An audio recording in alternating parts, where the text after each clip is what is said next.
Monsoon आते ही कश्मीर, हिमाचल प्रदेश और उत्तराखंड में ये बादल दहशत बढ़ा रहे हैं और आज सुबह ही कुल्लू घाटी में बादल फटा और फिर तो जैसे जल प्रलय ही आ गए। कई घर पानी में समा गए और कई लोगों को अपनी जान भी गंवानी पड़ी है। आपको हम दिखाते हैं पहाड़ों पर बरस रही आसमानी आफत से जुड़ी एक खास रिपोर्ट, स्पेशल रिपोर्ट नजर आ रही है।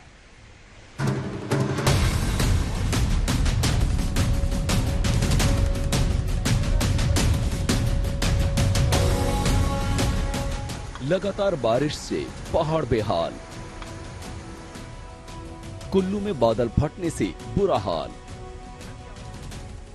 हिमाचल प्रदेश के कुल्लू की मणिकर्ण घाटी में बादल फटने के बाद उफनते नाले की ये तस्वीरें डरा रही हैं, सावधान कर रही हैं और अनहोनी की आशंकाओं को बढ़ा रही हैं। जहां देखो वहां पानी ही पानी है। दरअसल बुधवार की सुबह नाले में बादल फटने से पानी कई गांवों में घुस गया और कई घर पानी की चपेट में आ गए। इतना ही नहीं, गांव की ओर जाने वाला पुल भी टूट गया है। ये देखिए, बाढ़ के पानी में कैंपिंग साइट डूब गई है। बाढ़ के पानी में कई घर डूब गए हैं।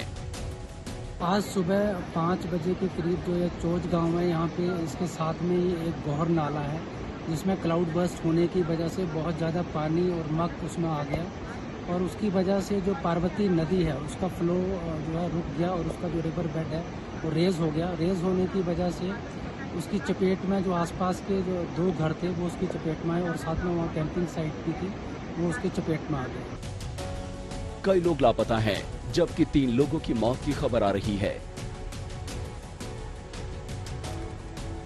फिलहाल राहत और बचाव कार्य चल रहा है और स्थानीय लोगों को सुरक्षित जगहों पर भेजा जा रहा है। ये देखिए, यहाँ का जो नज़ारे है बहुत ही मुश्किल से ये गांव वाले खुद जो भी किया है। अभी तक कोई भी हमारा रेस्क्यू वाले नहीं, कोई नहीं आए हुआ है। गांव के जितने भी है जो अभी तक उन्होंने मदद किया हुआ है, बाकी जो है सारा सब कोई नहीं अभी तक जो हमारा मदद कर पाया है।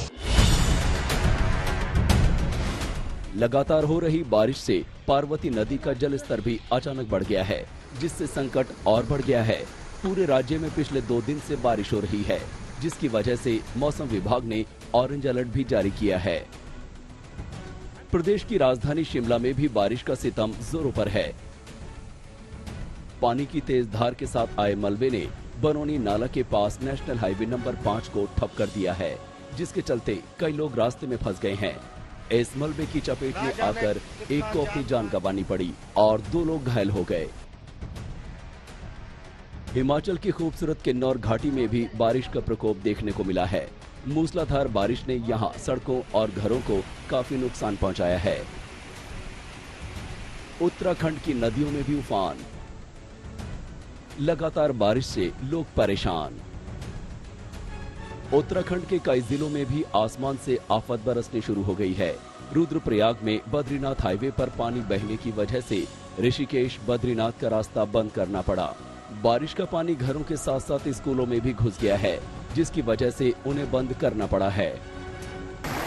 हैवी रेन की वजह से स्कूल में पूरा पानी भर चुका है, जिसकी वजह से क्लासरूम तक भी पानी चले गया है। बच्चों को उतारने में, जाने में बहुत दिक्कतें हो रही है और ये इसके लिए हम समझते हैं कि एनएच रिस्पॉन्सिबल है। इनका ड्रेनिंग सिस्टम जो है सही नहीं लग रहा। सारा पानी पूरा गुलाबराय भाड़ावर का पानी जाके स्कूल में आ रहा है। लगातार बारिश से केदारनाथ राष्ट्रीय राजमार्ग पर भी यातायात रोकना पड़ा। उधर टिहरी में भी लगातार बारिश ने जीना मुहाल कर दिया है। यमुनोत्री नेशनल हाईवे पर जगह जगह जल भराव देखने को मिल रहा है। लैंडस्लाइडिंग की वजह से यहां भी रास्ते बंद करने पड़े हैं। उधर कश्मीर में भी बारिश से बेबसी का आलम यह है कि किसी भी अनहोनी से बचने के लिए अमरनाथ यात्रा को रोकना पड़ा है। कुल्लू से मनमिंदर अरोड़ा और ललित के साथ आज तक ब्यूरो। तो बात सिर्फ हिमाचल प्रदेश की नहीं है, देखिए मध्य प्रदेश की भी बात कर लें और साथ ही गुजरात की भी बात कर लें, नॉर्थ ईस्ट की बात कर लें तो वहां पर सबसे भीषण हालात हैं। सिर्फ असम की अगर हम बात कर लें तो देखिए असम में अब भी हालात सामान्य होने का नाम नहीं ले रहे हैं। हजारों हेक्टेयर की खेती तबाह हो चुकी है, फसल बर्बाद हो चुके हैं, 13 लाख से ज्यादा लोग अब भी बाढ़ के बीच जिंदगी बसर कर रहे हैं। उधर गुजरात और महाराष्ट्र में भी स्थिति गंभीर बनी हुई है, भयानक बनी हुई है और लोग जद्दोजहद कर रहे हैं। काफी परेशानी का सामना करना पड़ रहा है क्योंकि जान माल का तो नुकसान हुआ है और साथ ही अभी किस तरह से ये कुदरत प्रकृति अपना कहर बरपा रही है ये भी देखने वाली बात है। क्योंकि आपको हम एक रिपोर्ट भी दिखाएंगे कितने लोग परेशान हैं, क्योंकि देखिए सिर्फ गाड़ियों की बात नहीं है, गाड़ियां तो फंसी हुई हैं, जिंदगियां कई काल के गाल में समा चुकी हैं और साथ ही फसल खेती की बात करें तो ये बहुत नुकसानदायक हुआ है। और किस तरह से अभी हालात है, किस तरह के अभी इन पूरे इलाके में, सिर्फ असम की बात कर लें, नॉर्थ ईस्ट की बात कर लें या फिर गुजरात में भी किस तरह के हालात हैं और किस तरह से अभी अलर्ट जारी किया गया, अभी कितने आगे आने वाले दिनों की बात करें तो चुनौती भरे हो सकते हैं, आपको हम बताते हैं। ये रिपोर्ट देखिए।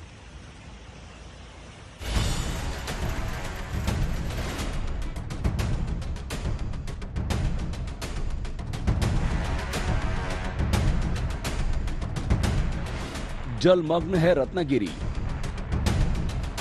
ऐसा लग रहा है जैसे जल प्रलय आया है। बात बस पानी की ही रहती तो भी शायद रहती। पिछले 3 दिनों से हो रही मूसलाधार बारिश से कई जगह भूस्खलन हो गया है। साथ ही शहर या ग्राम के कुछ हिस्से अभी भी बाढ़ के कारण पानी में डूबे हुए हैं। लांजा तालुका में काजली नदी की बाढ़ ने मठ के मंदिर को प्रभावित किया है, जो पिछले 3 दिनों से पानी के नीचे है। लांजा तालुका में मठ का मंदिर एक स्वनिहित दत्त मंदिर है। ये भक्तों के लिए पूजा स्थल है। वर्तमान में आधा मंदिर जलमग्न है। ग्रामीणों का कहना है कि अगर इसी तरह बारिश जारी रही तो पानी मंदिर के शिखर तक पहुंच जाएगा। इस दत्त मंदिर के दर्शन के लिए कई जगहों से भक्त आते रहे हैं। श्रद्धालु चाहते हैं कि पानी जल्द से जल्द उतरे। उधर गुजरात में नर्मदा भी उफान पर है। नर्मदा डेडी यापड़ा के सागपारा के जंगल में भारी बारिश के चलते यहां के मोहन नदी में अचानक तेज बहाव आ गया। तेज बहाव के चलते कई जंगली इलाकों के गांव के आने जाने के रास्ते बंद हो गए हैं। महाराष्ट्र के अमरावती जिले में तिरसा मोर्शीवल गांव इलाके में धुआंधार बारिश से भारी नुकसान हुआ है। कई घर बिखर गए हैं। यहाँ की सांसद नवनीत राणा ने कई इलाकों का जायजा लिया और प्रशासन को प्रभावित लोगों को मदद देने का निर्देश दिया। क्योंकि पूरे जिले में बहुत जोरों से बारिश थी रात में 4-5 घंटे, और सबसे ज्यादा नुकसान होने का कारण है कि बहुत सारी सड़कें इतनी ऊपर बनाई गई हैं कि गांव का लेवल बहुत नीचे हो गया है। तो पानी जो क्रॉसिंग है ऑल ओवर पूरे गांव में जाने का, वो गांव के बाहर ना जाते हुए गांव के अंदर ही घरों में घुसता है। तो अभी जो कंपनियों ने, जिन कंपनियों के द्वारा ये रोड, जिला परिषद स्कूल ऐसी हैं जहाँ पे बच्चों को अभी 10 दिन तो मुझे लगता है वो साफ सफाई के लिए, टेबल्स के लिए, क्लीनिंग के लिए लगेंगे और सूखने के लिए, और उसके बाद उनको जाने के लिए भी रास्ता नहीं है। तो वो सब प्रोसीजर कैसे करनी है आगे की, उसके लिए पूरे अधिकारी यहाँ पर हैं। पंचनामे आज सभी को कहा है कि पंचनामे करके इमीडिएट इनको मदद देनी चाहिए। हालांकि असम से राहत भरी खबरें आनी शुरू हुई हैं। जल स्तर घट रहा है, लेकिन अब भी 13.71 लाख लोग बाढ़ की चपेट में हैं। 14 जिलों के 43,780 हेक्टेयर कृषि भूमि बुरी तरह प्रभावित है। 18 जिलों में 325 राहत केंद्र बनाए गए हैं, जहां करीब 1,55,000 लोग शरण लिए हुए हैं। इस साल बाढ़ ने असम में 200 से ज्यादा जानें ली हैं। एक छोटे बच्चे समेत अब भी कई लोग लापता हैं।